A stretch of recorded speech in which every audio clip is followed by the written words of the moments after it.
Hi, today I'm using brush and ink techniques to paint a bird in flight. I need my wash brush, some water, and my water is already a light gray because I've been doing some painting this afternoon. And I'll need something for ink. I'm not using actual ink today, I'm using a black tempera cake, which in our setting works very well.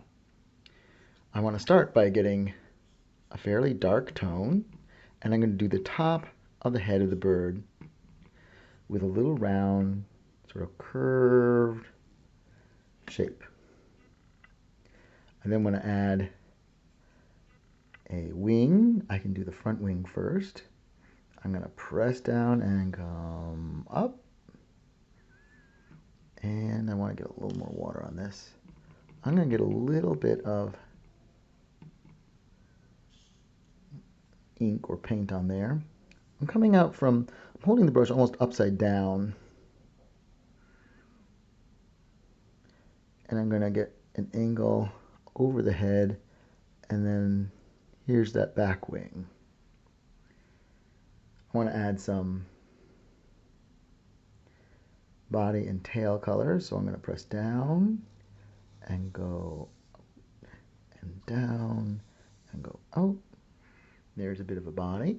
I want to get lighter now, and I'm going to do a little bit of line work.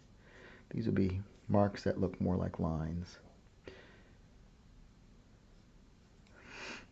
I want to see how dark it is, so I'm going to just put a little mark over on the side here. It's a little darker than I wanted.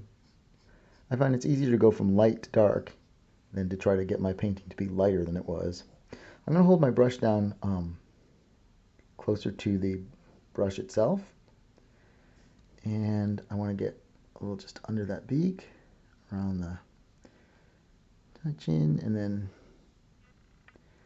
tummy.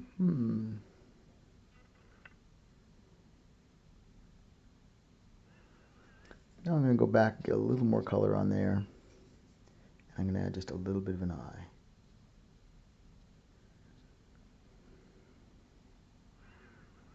And there I have a little bird flying through the air. I could make a whole flock of them.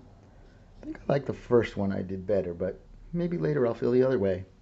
Hey, nothing says I can't paint a bunch more. Have fun, enjoy, and I'll see you real soon. This is Mr. RB saying, enjoy the painting.